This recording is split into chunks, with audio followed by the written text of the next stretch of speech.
सीने से सींचा। ऐसे हमारे राष्ट्रीय महामंत्री आदरणीय कैलाश विजयवर्गीय जी, उनका साथ देते उत्तर प्रदेश के यशस्वी उप मुख्यमंत्री केशव भाई, भारतीय जनता पार्टी के वरिष्ठ नेता एवं उपाध्यक्ष आदरणीय मुकुलदा,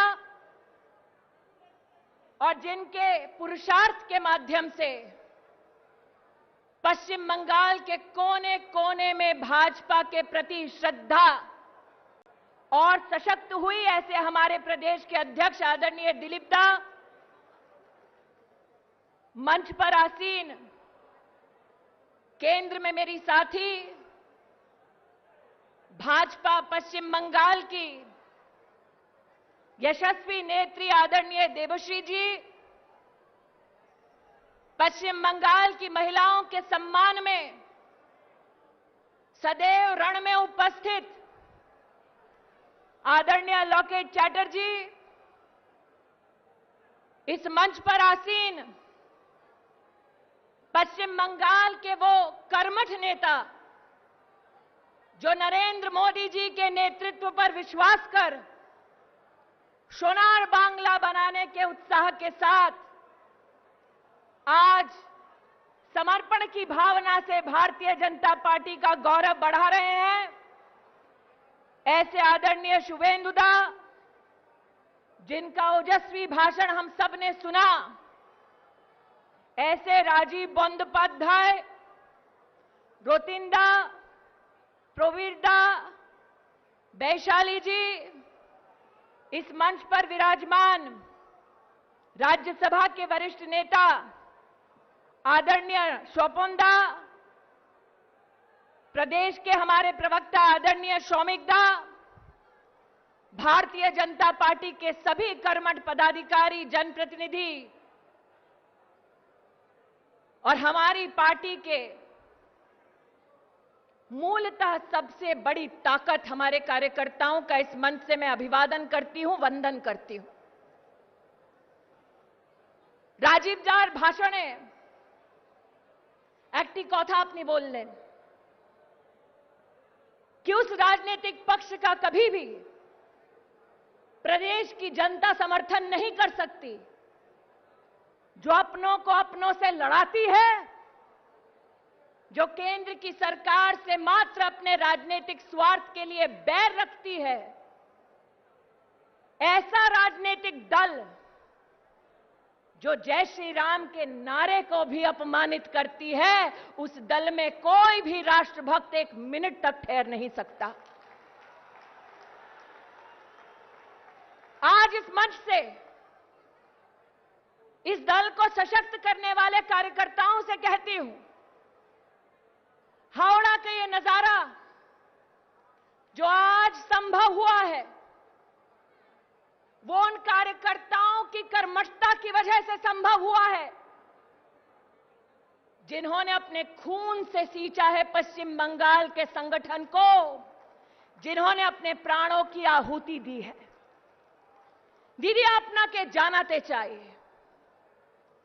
130 থেকে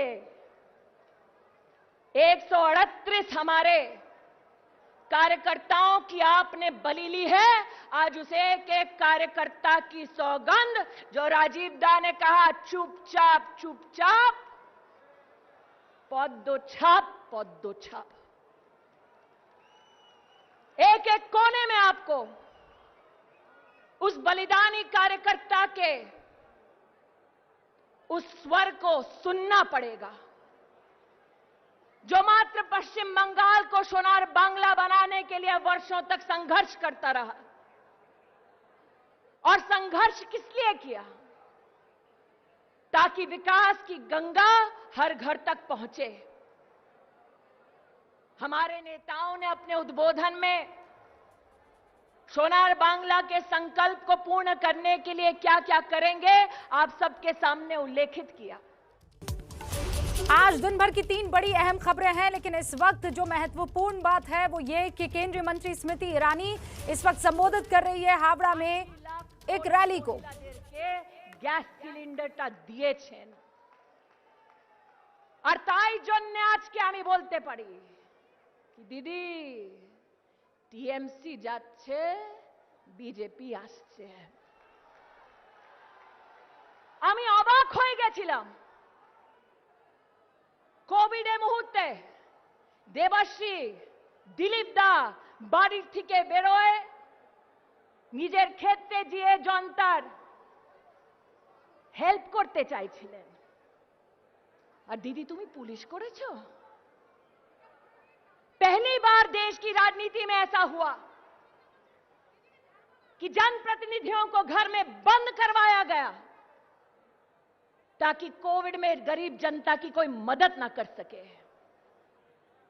आज दीदी से पूछना चाहती हूं कि बंगाल की गरीब जनता से इतनी दुश्मनी क्यों पाल ली आपने कि गरीब तक ना जनप्रतिनिधि पहुंचे, ना रोटी पहुंचे, ना नौकरी पहुंचे। इतना बड़ा पाप क्यों किया आपने? मैं आज हर उस भारतीय जनता पार्टी के कार्यकर्ता और जनप्रतिनिधि का अभिनंदन और आभार व्यक्त करना चाहती हूं जिसने भारत सरकार के साथ साथ संगठन के माध्यम से गरीब जनता तक मदद पहुंचाई। और बंगाल का वो दृश्य कोई नहीं भूलेगा महामारी में, जब गरीब नागरिक त्राहिमाम कर रहे थे कि हमारे परिजन सरकारी अस्पताल में कब गए कब मरे।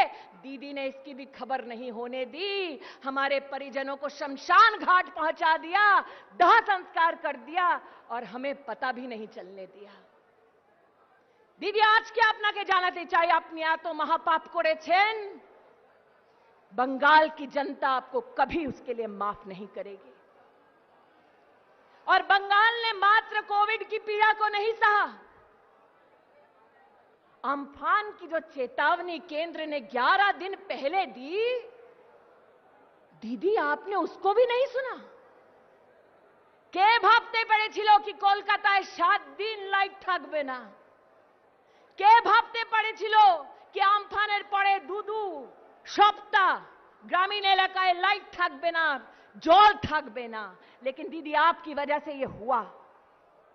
और जिस भारत की सेना को दीदी आप अपमानित करती रही, अंतोगत्वा वो सेना आई और दक्षिण कलकत्ता में जाकर जनता की उन्होंने मदद की।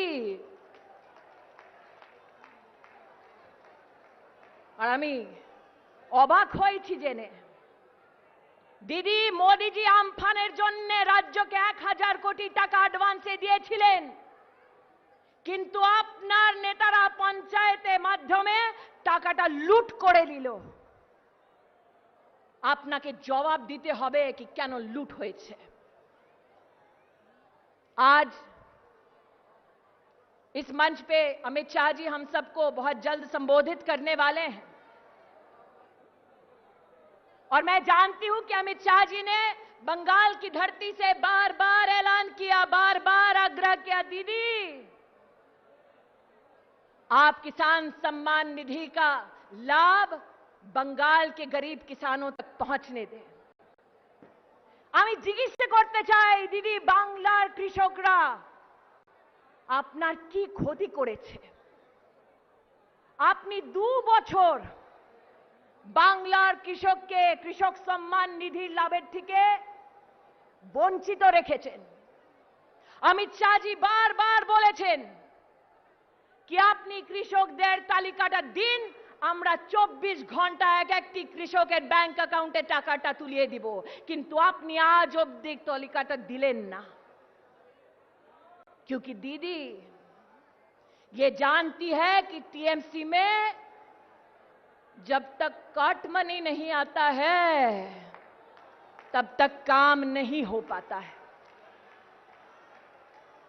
और इसीलिए आज दिलीप दा कहते हुए मुझे अजीब लगता है कि आपके नेतृत्व में लोकसभा में जब यशस्वी परिणाम भारतीय जनता पार्टी को मिला प्रदेश में, तो दीदी का अपने कार्यकर्ताओं को पहला वक्तव्य ये था, हे काटमानी फिरत दाओ, काटमानी फिरत दाओ। प्रथम बार एक नेता सार्वजनिक बोले कि हाँ টিএমসি কাঠমানিটা নিয়েছে আর জনতা গই দিদি তো আজকে দ্বারে দ্বারে ফিরছেন জনতা গই দ্বারে দ্বারে বলল কাঠমানিটা ফেরত দাও তাই জন্য আজকে বলতে চাই যেখানে দুর্নীতি সেখানে টিএমসি চাল চুরিতে টিএমসি ডাল চুরিতে টিএমসি ত্রিপাল চুরিতে টিএমসি তাই বাংলার মানুষ এখন ঠিক করেছে কি এইবার টিএমসি যাচ্ছে बीजेपी আসছে इसीलिए आज जितने कर्मठ कार्यकर्ता राष्ट्रभक्त भारतीय जनता पार्टी के परिवार में सम्मिलित हुए हैं उन सबका स्वागत करते हुए भारतीय जनता पार्टी के वीर कार्यकर्ताओं का सम्मान शहीदों के बलिदान को प्रणाम करते हुए मैं दीदी से कहना चाहती हूं कि आपने भले ही प्रभु राम के नाम को त्याग दिया हो लेकिन नरेंद्र मोदी जी के नेतृत्व में एक तरफ भव्य राम मंदिर का निर्माण हो रहा है और दूसरी ओर पश्चिम बंगाल में राम राज्य दस्तक दे रहा है इसी विश्वास के साथ कई बार दुशो पार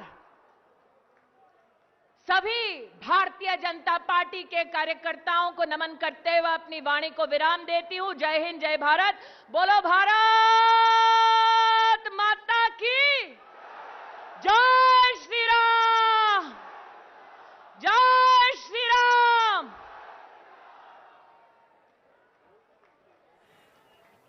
केंद्रीय मंत्री स्मृति ईरानी को इस वक्त आप सुन रहे थे। অমিত শাহজি এসে গেছেন আমাদের মধ্যে ভিডিওর মধ্যে। केंद्रीय मंत्री स्मृति ईरानी को इस वक्त आप सुन रहे थे। आपने देखा किस तरीके से बांग्ला में और हिंदी में लगातार साइमल्टेनियसली वो अपना भाषण दे रही थी। उनको ये बहुत अच्छे से पता था कि वहाँ जो लोग मौजूद हैं जो वोट करेंगे इस बार इन चुनावों में उनके लिए बांग्ला जो है वो कितनी महत्वपूर्ण है ये भाषा, और इसीलिए लगातार उसमें वो भाषण करती रही। और जो महत्वपूर्ण बातें थी वो ये भी जानती थी कि पूरा हिंदुस्तान इस वक्त इस रैली पर नज़र गड़ाए बैठा होगा, तो हिंदी का भी वो लगातार उपयोग करती रही। बहरहाल उन्होंने ये कह दिया है कि इस बार बीजेपी आने वाली है, टीएमसी जाने वाली है। उन्होंने कहा कि जय श्री राम के इस नारे से ममता दीदी को डर लगता है। ममता दीदी ने कोरोना काल में उन जन नेताओं को बंद कर दिया जो बाहर जाकर लोगों को की सेवा करना चाहते थे, उनको इस काल में मदद देना चाहते थे। जनता इसे लेकर उन्हें माफ नहीं करने वाली है। लड़ाने वालों को जनता नहीं चुनने वाली है। गरीबों तक राशन नहीं पहुंचाने वाली दीदी को माफ नहीं करने वाली है।